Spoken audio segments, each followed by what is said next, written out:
Welcome to Duality Gamecast, sponsored by Gladiator Games. Today's episode features Shadowhunters. Hi everybody, welcome to Duality Gamecast. I'm William. And I'm Matt. And today we're reviewing Shadowhunters. Shadowhunters is a team-based hidden role game for 4 to 8 players. To set up the board, we're going to put out our location cards at random. Each card represents a different location that the players can move their pawns to during the course of the game. They have 1 or 2 numbers on them, which represents the amount you will roll to move to that location on your turn. Then each player is going to select a hidden role, but for these purposes we're going to show them.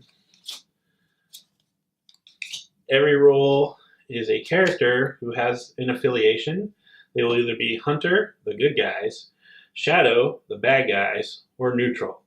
So right now we have Franklin, a Hunter, a Vampire, who's Shadow, and Allie, a Neutral character.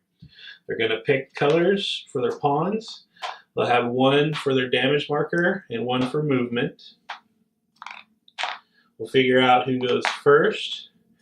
First player will roll this 4-sided and 6-sided and move to the corresponding location. In this case, I rolled a 7, which lets you choose where you want to go. Now on the board, we have these 6 different locations. We have a cemetery. If you go to the cemetery, you draw a black shadow card. These cards have equipment and special effects, and the black ones generally tend to favor the shadow, but that's not a for sure thing. In this case, we got a handgun. The handgun is pretty nifty. It lets you shoot any range you want other than your own zone. Much different than normal combat where you have to attack in your own zone. You could also have gone with that 7 to, say, the church. Now the church gives you white cards, which again generally favor the hunters, the good guys, but not all the time. In this case, holy water heals you 2 points damage. Pretty cool. And then last but not least, for card generating sites, you can go to the Hermit's Cabin, which lets you draw these special green cards. The green cards are very unique. They don't give you anything. They each have a question or idea on them. And you're going to read it, make sure you understand it, pass it to another player, they're going to read it. And it's as if you're asking them that question secretly, and they have to answer by whatever effects are listed on the cards. Maybe they take a point of damage, maybe they draw a card. Something's going to either happen or not happen that helps you figure out what affiliation they have in the game. Play continues like this, moving around the board. Anytime at the end of your turn, you can attack someone in your zone. You roll the 6 and the 4, subtract the lower from the higher. That's how much damage you would do. The game continues like this until one group has won. The hunters win when they've killed all the shadow players. The shadow players win when they've killed all the hunters or 3 neutrals. And each neutral player has their own unique special victory condition.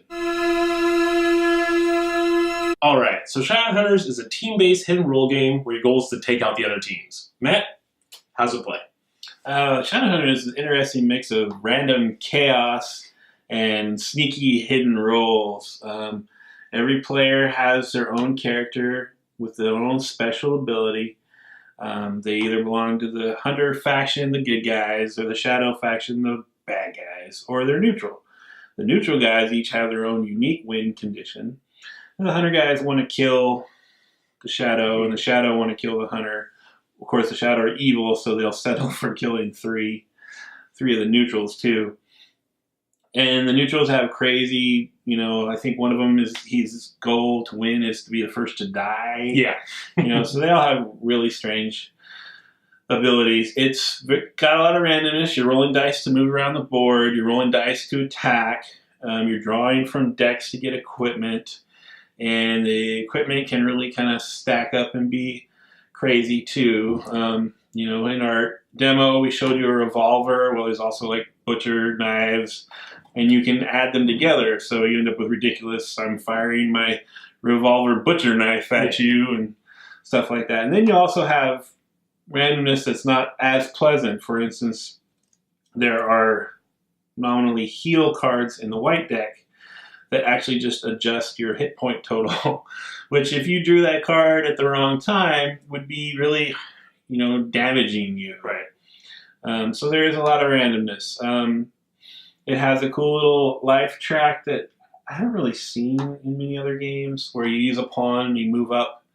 It's a good way to keep track of how hurt everyone is without revealing rolls. And it has designations on that track for each character. So once someone, say, gets to 8 points of damage, it has Allie's name, that character Allie's name on it. If that person is not dead, well, we know they're not Allie.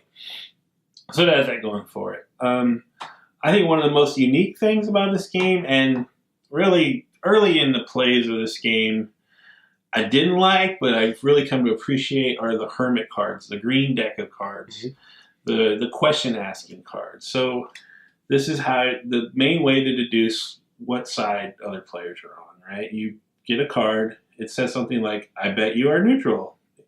If so, you heal 1 damage. However, if no, you receive 1 damage. You just pass it over to them. They read it, and they do one or the other. And then you go, aha! But no one else at the table knows what just happened. Mm-hmm. So that's a really cool little ability. How do you feel about the mechanics? Like you were saying before, they're very much chaos. I mean, you're rolling dice to move, so you don't really get to pick where you want. If you rolled, was it a 7? Is that what it is? Yeah. You get to pick your spot, and that comes up pretty often. It's not 2 6-sided dice, though, so it's not exactly in the middle. But there's a lot of times where, and you have to do it. Oh, so I guess it says you may. But when you draw a card, you have to do what it says. So there's white and black cards in there that just, when you draw it, it says, take 1 damage, lose all your stuff.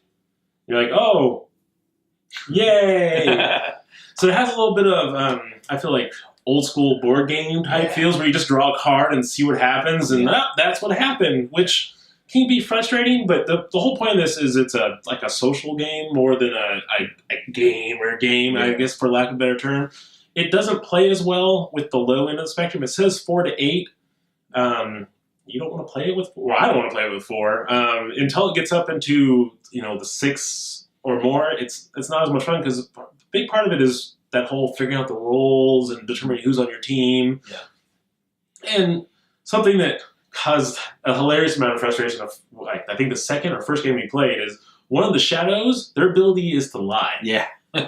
So we asked all these questions, we thought we knew who the person was, and then they weren't that person, and no one in the game, no one playing, except for obviously the person who had the card, knew that was even a rule. Right. So we were all very frustrated with each other because we thought people were not paying attention or doing something wrong. And it turned out they were just playing the game correctly, and we didn't know. Yeah. So that's something I feel like maybe you want to point out the first time you play, because it can be frustrating if that happens. I know it rubbed us a little. Yeah, I don't think this is a game that you can come into thinking you're gonna really metagame it and take it super serious. You got to have kind of a lighthearted approach, because it is so chaotic, and because it has the, let's face it, the beginning of the game, in a game like this, no one knows who anyone else is. There's a good chance someone's going to attack you, and they're on your team. Yeah. You got to roll with that kind of stuff. It does have 2 unique things in it that, because it's an older game, I'm glad to see, and that's why I still want to play it.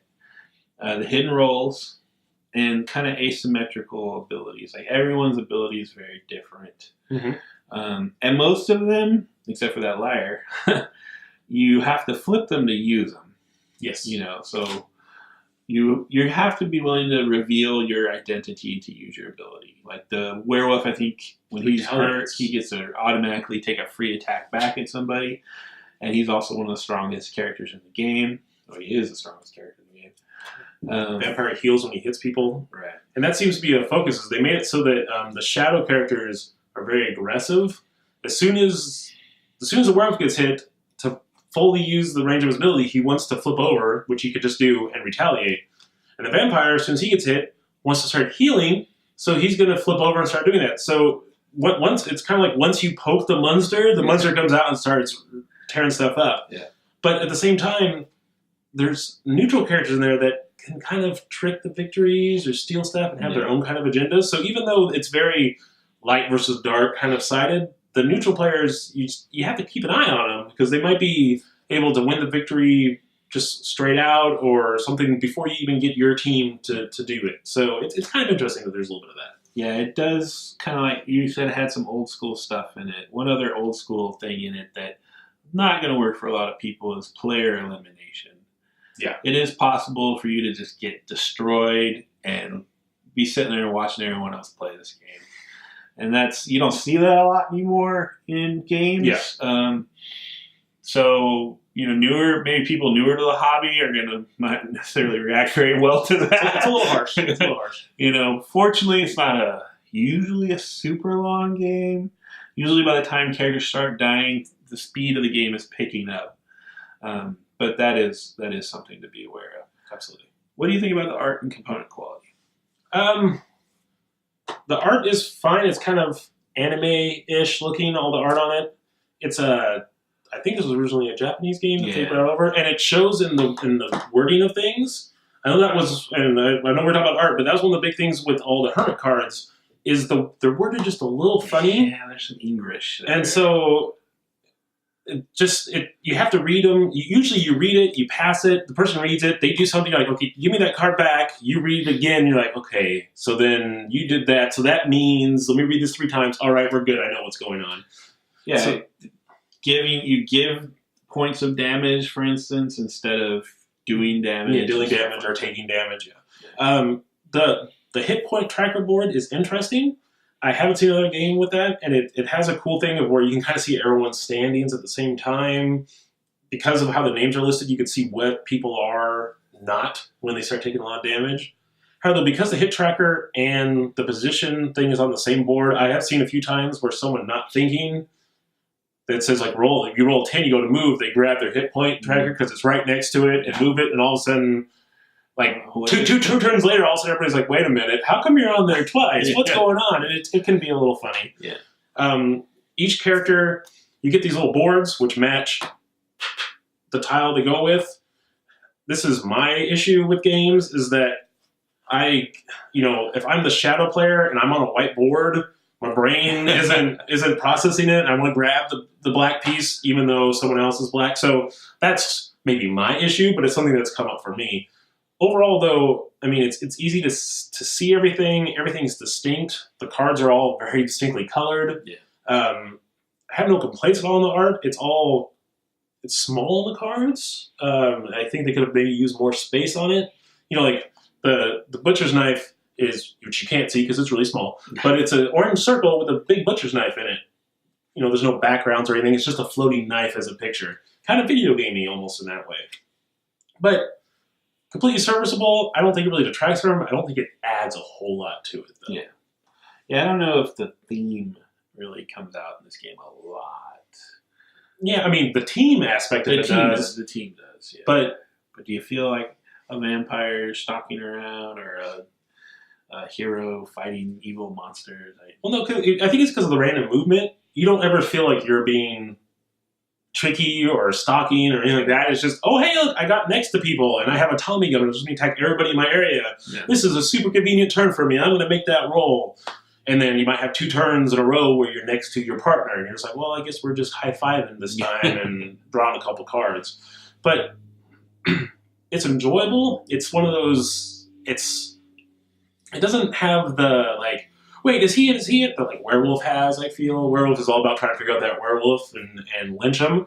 And this one, even after you know who people are, there's still the attack rolls that you have to go through. And because it's the difference in 2 dice, if they roll the same number, you do no damage. And there's been quite a few turns where like someone's got a little frustrated because 3 turns in a row they've rolled a 3 on 2 dice and done no damage. And they're the vampire and they're getting beat up and they can't heal or something like that. So it's definitely a game that you have to come into with kind of lightheartedness to it. Yeah, you got to be okay with the randomness of this game for sure. Absolutely. All right, so Shadowhunters. My view of this game has changed a lot as we played it. As I said earlier, at the beginning, there was some frustration. The with the hermit cards.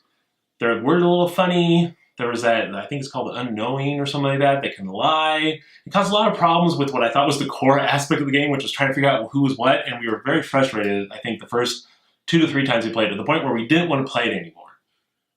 Since then, we played it in bigger groups, and it's been a blast. It's my whole view on it's changed. So I think that if your regular game group's like 4 people, this is a pass.